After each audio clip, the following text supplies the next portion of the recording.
हमारे हाथरस स्कूल के बच्चे हैं, वहाँ एक स्कूल। हाँ हो गए। हाँ बैठो बैठो बैठ जाओ, आ जाओ आ जाओ आ जाओ आ जाओ, सब बच्चे आ जाओ, आ जाओ सब बच्चे बैठ जाओ। जिस बात नहीं हो पा रहा किसी जी की कृपा और आपके आशीर्वाद से बच्चे आपका आसानी से प्राप्त कर रहे हैं। बहुत सारे बच्चे आने के लिए मुझसे लड़ रहे थे, झगड़ रहे थे, लेकिन क्योंकि व्यवस्था नहीं बन पा रही थी इसलिए एक साथ नहीं आ सकते थे। इसलिए हमने एक शर्त रखी इनके सामने कि सदगुरुदेव भगवान के ऊपर आपको निबंध लिखना है। सब बच्चों ने निबंध लिखा सदगुरुदेव भगवान, और जो बच्चे सही लिख पाए उनको आपका आशीर्वाद दिलाने के लिए लाया। नहीं, जो सही नहीं लिख पाए हैं उनको भी हमारा आशीर्वाद रहेगा, हाँ कि वो भी आगे बढ़े, सही लिखा। हाँ बहुत सुंदर। बाकी इनका लगभग सबने प्रश्न भी रखे थे अपने के सदगुरुदेव भगवान से जाके हम अपने अपने प्रश्न रखेंगे। इनमें ज्यादातर का प्रश्न ये था सदगुरुदेव भगवान, कैसे आखिर हम अच्छी पढ़ाई करते हुए अपने मार्ग को, अपनी मंजिल को प्राप्त कर सकते हैं, इधर उधर हमारा ध्यान न भटके, और कैसे हम श्री जी के चरणों में अपने ध्यान को लगा सकते हैं। ऐसा इनका हम प्रारंभ इस बात से करते हैं कि आप जब प्रातः कालीन उठें तो पहले उठने का नियम लें कि सूर्य उदय के 1 घंटा पहले हम उठेंगे। देखो हमारी प्रार्थना मानना, सूर्य उदय के 1 घंटा पहले। हम ये नहीं कहते कि जैसे हम लोग उठते हैं वैसे। आप बच्चे हो तो इस समय सूर्य उदय कई बजे होता है? लगभग 6। आप 5 बजे उठ जाइए और उठ करके सबसे पहला कार्य कीजिए, पृथ्वी के चरण स्पर्श कीजिए, भूमि के चरण स्पर्श कीजिए। और फिर आप जिस आसन पर बैठे हैं, देखो ध्यान से हमारी तरफ सुनना, जिस आसन पर बैठे हैं, जिस पे शयन किए थे, जिस सैया पर सोए थे, पृथ्वी को प्रणाम करने के बाद उसी सैया में 5 मिनट केवल बैठ जाइए और 5 मिनट बैठकर 5 संतों का नाम ले लीजिए। आपको कोई याद है 5 संतों के नाम?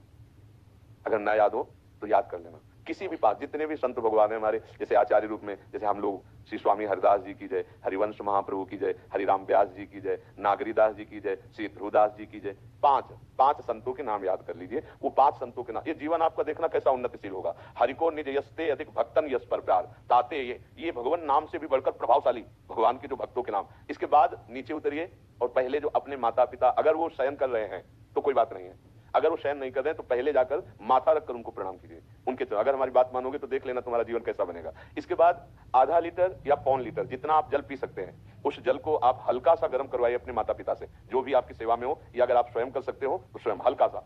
अगर 500 ग्राम पी जाए तो और अच्छी बात है, और इससे ज्यादा पी जाए तो अच्छी बात है। वज्रासन में बैठना आता है? वज्रासन जानते हो आप लोग? कैसे? हमें बैठ के दिखाओ। नहीं, ये पद्मासन है। देखो वज्रासन, वो देखो बैठ रहे हैं, ये दोनों पैरों कैसे? इससे बैठकर जल पिया जाए। ये आपके ब्रह्मचर्य की रक्षा करेगा, कब्ज नहीं होने देगा, और आपके मस्तिष्क की गर्मी को ठंडा करेगा। ऐसे वज्रासन में बैठकर धीरे धीरे 5 या 10 मिनट में जल पिया जाए। एकदम ना पिया जाए, गिलास में लेकर के 500 ग्राम जल धीरे धीरे उसको पिया जाए। फिर इसके बाद आपको 100-200 कदम टहलना है। फिर इसके बाद आप शौच जाइए। शौच अगर आपका पेट साफ हो जाता है, अगर नहीं साफ होता है, कोई ऐसी परेशानी लगती है, तो 1 चम्मच ईशबगोल की भूसी और छोटी हर का आधा चम्मच अगर रात्रि में दूध से या पानी से ले ले तो वो बार बार शौच नहीं लगाएगा, पर आपकी आंतें साफ हो जाएंगी। शौच जाने के बाद स्नान करें और फिर तुरंत, अगर आपको व्यायाम आता है तो करे, नहीं तो सीधा सरल बात होती है, 20 बार बैठ जाए बैठक, और 10 बार लेटने वाली दंड। और इसके बाद जो अनुलोम विलोम, जो इसे खींचे इसे छोड़ दे, इसे खींचे इसे छोड़ दे, इसके बाद दोनों हाथ ऐसे करके 7 बार ऐसे कर, सीधा खींचे और सीधा छोड़ दे। इतना ही तुम्हारे लिए प्राणायाम की आवश्यकता है। आप अपनी दिनचर्या में लग जाए। जो पढ़ाई का कार्य दिया गया है, आगे तुम्हें और भजन की बात हम नहीं करें, जो पढ़ाई का कार्य दिया गया है वो भगवान की ही पूजा है। आपकी दिनचर्या जो आपको अपने गुरुजी या टीचर जी को जाके प्रमाणित करनी है, कल जो पढ़ाई गई थी आज के लिए, वो आप सुबह सुबह उस समय व्यायाम के बाद, तो आप देखना आपकी स्मृति बहुत प्रवीण हो जाएगी। अच्छा, ये आपकी प्रातःकालीन दिनचर्या है। जब आप अपने गुरुदेव के पास स्कूल जाएं तो हमें आजकल का तो अब पता नहीं, पर हम लोग जब जाते थे तो अपने गुरुजी को प्रणाम करते थे। होता है प्रणाम? होता है? अभी प्रणाम करते हैं? मतलब आप क्या करते हैं जब सुबह स्कूल जाते हैं, क्या करते हैं? अच्छा, यह सब तो ये ऐसा पहले गुड मॉर्निंग गुड आफ्टरनून करते थे बच्चे। अब जब से आपका आशीर्वाद मिला है, जी की कृपा से सब राधा वल्लभ शरवंश, नर्सरी के बच्चे राधा वल्लभ शरवंश बोलते हैं। हाँ, तो जो स्कूल में आपको पढ़ाई पढ़ा रहे हैं वो तो बात है। अब आपको जो हम खास बात बताना चाहते हैं वो कि देखो, अभी छोटे छोटे बच्चे हो, बच्चों में कुछ बच्चे ऐसे गंदे बच्चे होते हैं जिनकी गंदी बातें दिमाग में आ जाती हैं और गंदी बातें वो करने लगते हैं आचरण में। आप लोग इतना तो जानते ही होंगे कि गंदी बातें किसे कहते हैं।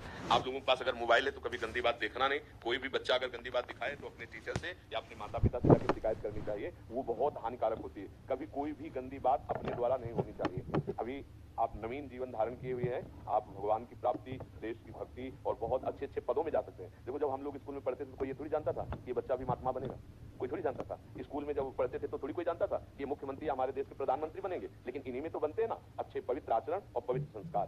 ब्रह्मचर्य के लिए गंदे बच्चों का संग त्याग करना, गंदी कोई ऐसी हरकत सिखावे या बात सिखावे तो उसको सुन करके छुपा नहीं लेना, तुरंत अपने टीचर से बताना या अपने माता पिता से बताना, और ऐसे बच्चे का कभी संग नहीं करना।